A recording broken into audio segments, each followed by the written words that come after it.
ایک کھوجی نے ابو جہل سے کہا، اے عمر بن ہشام، تازہ ترین اطلاعات یہ آ رہی ہیں کہ میرے جاسوس نے ایک ساحل کے قریب 3 بندوں پر مشتمل ایک قافلہ جاتے دیکھا ہے۔ یہ سن کر سراقہ بن مالک نے، جو کہ بہت جہاں دیدہ کھوجی تھے، وہ فوراً سمجھ گئے کہ یہ تو وہی قافلہ ہے جس کے بارے میں یہ اعلانات اور انعامات ہیں۔ تو وہاں موجود لوگوں کی توجہ فوراً ہٹانے کے لیے بول اٹھے، نہیں نہیں، ساحل کا بھلا شہر مدینہ کے ساتھ کیا تعلق؟ تو سراقہ بن مالک نے کیا کہ ادھر سب کو مس گائیڈ کر دیا، ایک طرف سے ان کی توجہ دوسری طرف کر دی، اور خود آنن فانن گھر پہنچے اور اپنے غلام کو کہا کہ فوراً میرا گھوڑا تیار کرو، میرا نیزہ تیار کرو۔ جتنی دیر غلام کو تیاری میں لگی اتنی دیر میں سراقہ بن مالک نے عرب کے قاعدے کے مطابق فال نکالی کہ تعقب کرنا چاہیے یا نہیں۔ فال سے پوچھا، فال الٹی نکلی کہ تعقب نہیں کرنا چاہیے، مگر لالچ کیا تھی؟ 100 سرخ اونٹوں کی لالچ، اور یہ لالچ غالب آ گئی۔ لہٰذا اپنے سب سے سبک رفتار، تیز رفتار گھوڑے پر سوار ہوئے آپ اور قافلے کے تعقب میں نکل پڑے، وہ جو انفارمیشن آپ کو وہاں ملی تھی۔ تھوڑی دیر بعد کھوجیوں نے یہ اطلاع ابو جہل کو پہنچا دی کہ سراقہ نے ہم کو تو مس گائیڈ کر دیا، لیکن خود چند لمحوں میں اس قافلے تک پہنچ چکا ہے۔ یہ وہ مختصر مگر انتہائی محترم قافلہ تھا ناظرین کرام، جس کی بقا پر مسلمانوں کی بقا کا دار و مدار تھا۔ قافلہ سالار، قافلہ سالار، رسول اللہ سب سے آگے آگے ہیں۔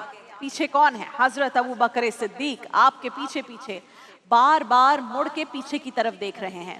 انہوں نے گرد و غبار کا طوفان اٹھتے دیکھ لیا تھا تو چہرے پر کچھ پریشانی کے آثار نمایاں ہوئے۔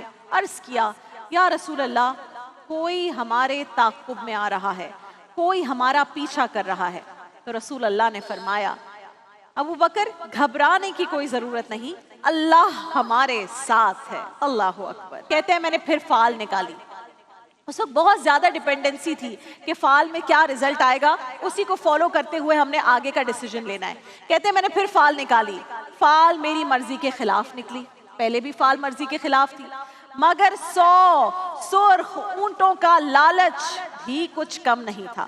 کہتے ہیں میں نے پھر گھوڑے پر سوار ہو کر آگے بڑھنا چاہا تو اس بار ٹھوکر نہیں لگی، بلکہ اس مرتبہ گھوڑے کے پاؤں گھٹنوں تک زمین میں دھستے چلے گئے۔ اللہ اکبر۔ حضرت سراقہ فرماتے ہیں کہ اب میری ہمت ٹوٹ گئی اور میں سمجھ گیا کہ یہاں کوئی غیبی طاقت محمد کی محافظ ہے صلی اللہ علیہ وآلہ وسلم، اور کہتے ہیں میں نے صدا بلند کی، اے اللہ کے نیک بندے رک جائیے، مجھ سے میرا مال لے لیجئے، میری تلوار لے لیجئے، میرا گھوڑا لے لیجئے، بس مجھے معاف کر دیجئے۔ رسول اللہ صلی اللہ علیہ وآلہ وسلم نے جب عرب کے اس نامی گرامی بہت فیمس کھوجی تھے یہ، جب اس کی فریاد سنی تو فرمایا، سراقہ نہ مجھے تیرا مال چاہیے، نہ تلوار چاہیے، نہ گھوڑا چاہیے، بس تجھے ایک کام کرنا ہے، اور وہ یہ کہ مکہ والوں کو یہ نہیں بتانا کہ ہمارا راستہ کون سا ہے۔ سراقہ نے اس حکم پر اپنا سر جھکا لیا اور اپنا گھوڑا مکہ کی جانب دوبارہ موڑ لیا، ارادہ کر لیا کہ میں واپس جا رہا ہوں، کیونکہ جو غیبی طاقت اس نے وہاں محسوس کی اب وہ کچھ کرنے کے قابل نہیں رہا تھا۔ سراقہ بن مالک ابھی مسلمان نہیں ہوئے تھے، یاد رکھیے، لہٰذا جب واپسی کے لیے مڑنے لگے تو اچانک ان کے ذہن میں خیال آیا، وہ پھر پلٹ کر واپس آئے، پھر عرض کی، اے محمد مصطفیٰ، مجھے یقین تو ہو گیا ہے کہ آپ کا دین ایک دن غالب آنے والا ہے، مجھے ایک امان نامہ لکھ دیجئے، مجھے ایک، اب وہ فیوچر کی پلاننگ کر رہے ہیں کیونکہ ہیں تو ذہین، کہہ رہے ہیں مجھے ایک امان نامہ لکھ دیجئے، جب آپ غالب آئیں گے، جب آپ واپس آئیں گے تو آپ ہو سکتا ہے مجھے نہ پہچانے، تو پھر میں وہ امان نامہ آپ کو دکھا دوں گا۔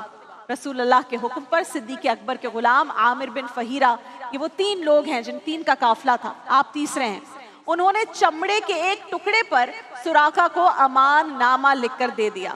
مکہ مکرمہ واپس پہنچ کر اب وہ یہ واقعہ لوگوں میں بیٹھ کر سنانے لگے کہ میں گھوڑا دوڑاتا تھا مگر وہ ایسی نورانی مخلوقات تھی سامنے کہ میرا گھوڑا زمین میں دھس جاتا تھا، پھر وہ دعا کرتے تھے تو میرا گھوڑا باہر نکلتا تھا۔ اب ابو جہل یہ باتیں سن کر بڑا پریشان ہو رہا تھا